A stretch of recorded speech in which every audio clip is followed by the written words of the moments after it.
Hello दोस्तों, आप सभी का एक बार फिर से मेरे रतनजोत क्लासेस चैनल पर स्वागत है। आज मैं आपको कक्षा 7 की संस्कृत का न लभ्यते चेत आम्लम द्राक्षाफलम का अभ्यास कार्य करवाऊंगी।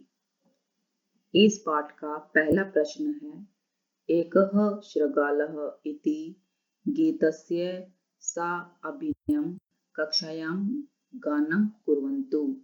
एकः शृगालः, एक लोमड़ी के इस गीत का अभिनय कक्षा में गाकर करें। उत्तर, छात्राः स्वयं कुर्वन्तु, अर्थात इस कार्य को छात्र अपने आप करें। प्रश्न 2 है, अधः प्रदत्तानां प्रश्नानां एकपदेन पदद्वयेन वा उत्तरं लिखन्तु, अर्थात नीचे दिए गए प्रश्नों के उत्तर एक या दो पद में लिखें। हमारा पहला प्रश्न है, कह वनम गच्छति, वन में कौन जाती है? इसका सही उत्तर है शृगालः, लोमड़ी, अर्थात वन में लोमड़ी जाती है। प्रश्न 2 है, शृगालः काम पश्यति, लोमड़ी क्या देखती है? इसका उत्तर होगा द्राक्षा लताम, अर्थात अंगूर की बेल। जो लोमड़ी है वह अंगूर की बेल देखती है। प्रश्न 3 है, शृगालस्य मुखे किम जायते, लोमड़ी के मुंह में क्या उत्पन्न होता है? इसका उत्तर होगा रसः। रसः का अर्थ होता है राल या पानी। अंगूर के फलों को देखकर लोमड़ी के मुंह में पानी आ जाता है या उत्पन्न हो जाता है। प्रश्न 4 है, शृगालः किम पश्यति, लोमड़ी क्या देखती है?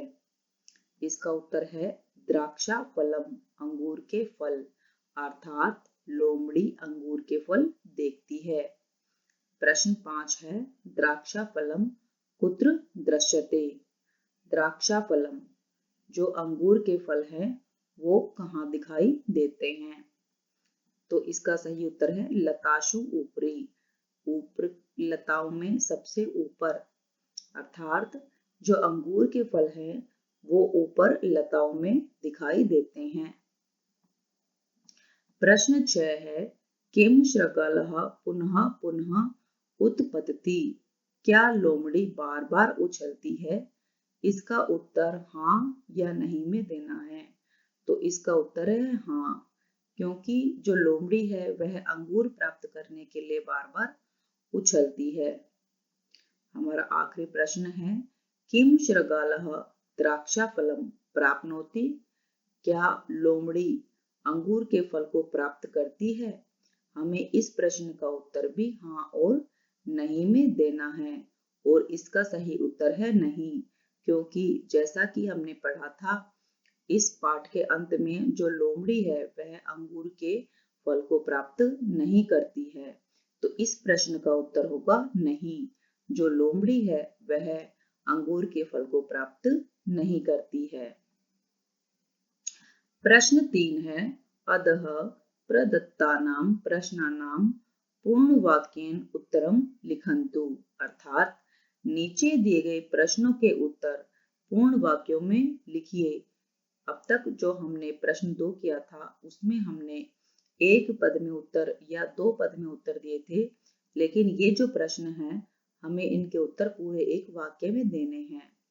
पहला प्रश्न है, शृगालः कथम वनम गच्छति, जो लोमड़ी है वो कैसे वन में जाती है?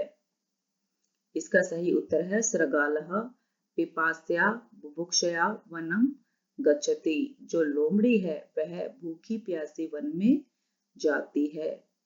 प्रश्न 2 है, वनम गत्वा शृगालस्य किम जायते, वन में जाती हुई लोमड़ी कैसी हो जाती है?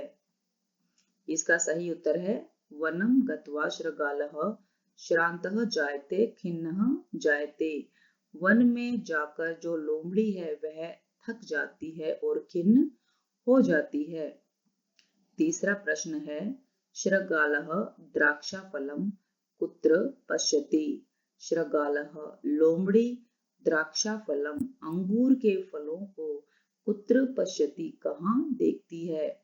इसका सही उत्तर है शृगालः लतासु ऊपरी ऊपरी द्राक्षाफलम पश्यति। जो लोमड़ी है लता के सबसे ऊपरले भाग पर अंगूर के फल देखती है, अर्थात जो लोमड़ी है वो लताओं में ऊपर लगे हुए अंगूर के फलों को देखती है। अगला प्रश्न है द्राक्षाफलम दृष्ट्वा कस्य मुखे रसः जायते। द्राक्षाफलम अर्थात अंगूर के फल को देखकर किसके मुंह में पानी आ जाता है। इसका सही उत्तर है द्राक्षाफलम दृष्ट्वा शृगालस्य मुखे रसः जायते, अर्थात अंगूर के फल को देखकर लोमड़ी के मुंह में पानी आ जाता है। जैसा कि हमने इस कहानी में पढ़ा था कि जब भूखी और प्यासी लोमड़ी अंगूर के फलों को देखती है तो उसके मुंह में पानी आ जाता है। अगला प्रश्न है अन्ते शृगालः किम वदति। अंत में लोमड़ी क्या कहती है। हमने इस पाठ में पढ़ा है कि जब जो लोमड़ी है वो अंगूर के फलों को प्राप्त नहीं कर पाती है तो वह कहती है कि अंगूर के फल खट्टे हैं। तो यहाँ पर इस उत्तर में यही लिखा गया है अन्ते अर्थात अंत में शृगालः वदति लोमड़ी कहती है आम्लम द्राक्षाफलम खट्टे हैं अंगूर के फल। आम्लम द्राक्षाफलम खट्टे हैं अंगूर के फल। हमारा अगला प्रश्न है ऊपरे प्रदत्ताम मंजूषाम दृष्ट्वा रिक्त स्थानेषु उचित क्रियापदानि लिखन्तु। अर्थात ऊपर दिए गए मंजूषा को देखकर खाली स्थान में उचित क्रियापद को भरिए। यहाँ पर इन्होंने कुछ धातु रूप दिए हैं, हमें उन्हें पूरा लिखना है। जैसे यहाँ पर दिया है वंदते, ये एक वचन है तो इसका द्विवचन होगा वंदेते और बहुवचन होगा वंदन्ते। मध्यम पुरुष में इन्होंने दिया है वंदेथे, तो इसका एक वचन होगा वंदसे और बहुवचन होगा वंदद्वे। उत्तम वचन में होगा, यहाँ पर इन्होंने जो उत्तम वचन है इसका बताया है वंदामहे, बहुवचन में वंदामहे, तो इसका हमें एक वचन और द्विवचन बताना है। इसका एक वचन होगा वंदे और द्विवचन होगा वंदावहे। इसके बाद जो इन्होंने बताया है वो इन्होंने एक वचन बताया है पलायते, हमें इसका द्विवचन और बहुवचन बताना है। पलायते का द्विवचन होगा पलायेते और बहुवचन होगा पलायन्ते। इसके बाद इन्होंने ये मध्यम पुरुष और उत्तम पुरुष दोनों ही छोड़ रखे हैं, तो इसका मध्यम पुरुष होगा पलायसे, पलायेथे और पलायद्वे। इसका उत्तम पुरुष होगा पलाये, पलावहे और पलामहे। इसी प्रकार जो हमारा गै प्रश्न है, यहाँ पर इन्होंने एक वचन बताया है जायते, इसका द्विवचन होगा जायते और बहुवचन होगा जायन्ते।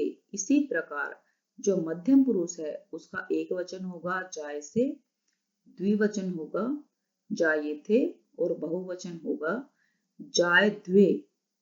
उत्तम पुरुष में एक वचन होगा जाय, द्विवचन होगा जायावहे और बहुवचन होगा जायामहे।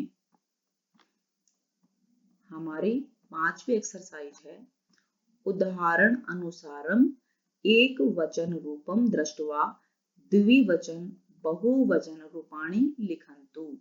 अर्थात उदाहरण के अनुसार एक वचन के रूप को देखकर द्विवचन और बहुवचन के रूप लिखिए। अर्थात यहाँ पर इन्होंने एक वचन के रूप दे रखे हैं, हमें इनके साथ द्विवचन और बहुवचन को लिखना है। जैसा कि जो हमारा पद है वो है वर्ध, इसका एक वचन है वर्धते, तो द्विवचन होगा वर्धेते और बहुवचन होगा वर्धन्ते। इसी प्रकार जो हमारा ख प्रश्न है वर्त, इसका एक वचन होगा वर्तसे, द्विवचन होगा वर्तेथे और बहुवचन होगा वर्तध्वे।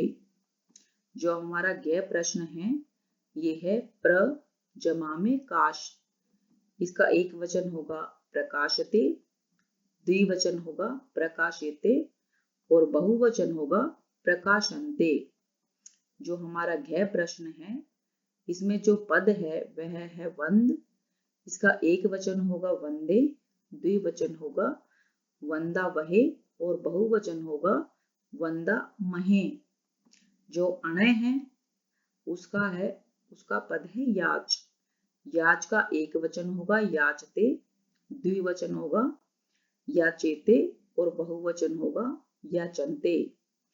6 प्रश्न में जो पद है वो है लज्ज और लज्ज का एक वचन होगा लज्ज से, द्विवचन होगा लज्जेथे और बहुवचन होगा लज्जद्वे। प्रश्न 6 का जो पद है वो है विक्ष और विक्ष का एक वचन होगा विक्षते, द्विवचन होगा विक्षयेते और बहुवचन होगा विक्षयन्ते। जय प्रश्न है जो जय है उसमें पद है सेव और सेव का एक वचन है सेवे, द्विवचन है सेवा वहे और बहुवचन है सेवा महे। इसी प्रकार से जो हमारा 6 प्रश्न है जय जय का पद है वंद, एक वचन होगा वंद से, द्विवचन होगा वंदेथे और बहुवचन होगा वंदद्वे। हमारा अय्या का जो प्रश्न है उसका पद है शुभ और शुभ का एक वचन होगा शोभते, द्विवचन होगा शोभेते और बहुवचन होगा शोभन्ते। इसके बाद जो हमारा छठा प्रश्न है उदाहरण अनुसारम वाक्यद्वयम लिखन्तु। उदाहरण के अनुसार 2 वाक्य लिखिए। यहाँ पर इन्होंने उदाहरण दे रखा है और हमें इनको देखकर और जो बचे हुए हैं हमें सारे वाक्य बनाने हैं। जैसे कि देखिए यहाँ पर इन्होंने कहा है शत्रु पलाए। पलाए का मतलब होता है भागना। शत्रु पलाए तो हम पलाए का करेंगे पलायते। शत्रु पलायते, शत्रु भाग गया। वृक्ष के साथ है वर्ध तो वर्ध का हम लिखेंगे वर्धते। तो हमारा वाक्य होगा वृक्षः वर्धते। इसी प्रकार जो हमारा ख प्रश्न है ये है छात्रः वंद। वंद का होगा वंदते अर्थात छात्रः वंदते। हमारा ग प्रश्न है ये है वेद्य विक्ष। हम विक्ष का लिखेंगे विक्षते तो हमारा वाक्य होगा वैद्य विक्षते। इसके बाद जो हमारा घ प्रश्न है ये है कर्मचारी सेव। हम सेव का लिखेंगे सेवते तो हमारा वाक्य होगा कर्मचारी सेवते। अणय का प्रश्न है वृक्षः कंपः। कंप हम कंप का लिखेंगे कंपते तो हमारा वाक्य बनेगा वृक्षः कंपते। इसी प्रकार जैसे इन्होंने दूसरी लाइन में बताया है चोराह पलाए, इन्होंने पलाए के स्थान पर लिखा है पलायन्ते। इसी प्रकार हम बाकी के दिए गए वाक्यों को पूरा करेंगे।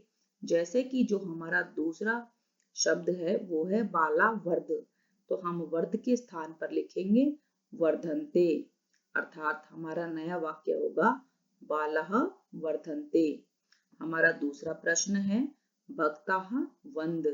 वंद के स्थान पर हम उदाहरण को देखते हुए लिखेंगे वंदते तो हमारा वाक्य होगा भक्ताः वंदते। हमारा तीसरा प्रश्न है प्रेक्षकाः विक्ष। विक्ष के स्थान पर हम लिखेंगे विक्षन्ते तो हमारा नया वाक्य होगा प्रेक्षका विक्षन्ते। अगला प्रश्न है महिला सेव। महिला सेव का बनेगा सेवन्ते तो हमारा नया वाक्य बनेगा महिला सेवन्ते। हमारा अगला प्रश्न है रुग्णः कंप, तो हम कंप के स्थान पर लिखेंगे उदाहरण को देखते हुए कंपन्ते, तो हमारा नया वाक्य बनेगा रुग्णः कंपन्ते। हमारा 7वां प्रश्न है उदाहरण दृष्ट्वा वाक्यानि उचित रूपैः पूरयन्तु, उदाहरण देखकर वाक्य को उचित रूप से पूरा कीजिए। हमारा यहाँ पर पहला प्रश्न है शुनकम दृष्ट्वा बालकस्य भयम। शुनकम का अर्थ होता है कुत्ता, कुत्ते को देखकर जो बालक का भय है जाए, जाए का मतलब होता है उत्पन्न हुआ, तो हम जाए के स्थान पर भरेंगे जायते, तो हमारा नया वाक्य बनेगा शुनकः दृष्ट्वा बालकस्य भयम जायते, कुत्ते को देखकर जो बालक का डर है वह जाग गया या उसे डर हो गया। दूसरा प्रश्न है मुष्कः मार्जार दृष्ट्वा पलाये, पलाये का अर्थ होता है भागना, तो हम पलाये के स्थान पर लिखेंगे पलायते, तो हमारा नया वाक्य बनेगा मुष्कः मार्जारम दृष्ट्वा पलायते, चूहा बिल्ली को देखकर भाग गया। हमारा अगला प्रश्न है रात्रि काले, रात के समय मार्ग दीपाः, मार्ग दीपाः का अर्थ होता है स्ट्रीट लाइट, अर्थात रात के समय में अंधकार को दूर करने के लिए सड़क पर जो लाइटें लगाई गई हैं उन्हें संस्कृत में मार्ग दीपाः कहा जाता है। प्रकाश का मतलब होता है उजाला, तो हमारा नया वाक्य बनेगा रात्रि काले मार्ग दीपाः प्रकाशन्ते, रात के समय में जो मार्ग के दीपक होते हैं अर्थात जो स्ट्रीट लाइट होती हैं वो प्रकाश देती हैं। हमारा अगला प्रश्न है अहम देवः देवम वंद, वंद का मतलब होता है वंदना करना, अहम देव मैं देव की, वंद, वंद के स्थान पर हम लिखेंगे वंदे, तो हमारा नया वाक्य बनेगा अहम देवम वंदे, मैं देव की वंदना करता हूँ। हमारा अगला प्रश्न है त्वम किमर्थम, यहाँ पर दिया गया है लज्ज, लज्ज का मतलब होता है लज्जा, तो लज्जा के स्थान पर हम लिखेंगे लज्ज से। हमारा नया वाक्य बनेगा त्वम किमर्थम लज्ज से, तुम किस लिए लज्जा करते हो। हमारा अगला प्रश्न है वयम देशम सेव, सेव का मतलब होता है सेवा, तो हम सेव के स्थान पर लिखेंगे सेवामहे, तो हमारा वाक्य बनेगा वयम देशम सेवामहे, हम देश की सेवा करते हैं। और इसी के साथ ही इस चैप्टर का जो अभ्यास कार्य है वो खत्म हो जाता है। अगर आपको इस अभ्यास कार्य में कोई भी प्रश्न है या कोई आपको गलती लगती है तो आप कमेंट बॉक्स में अवश्य लिखें, आपके प्रश्नों का उत्तर देने की मैं कोशिश करूंगी। इसके साथ ही आप सबको नमस्कार।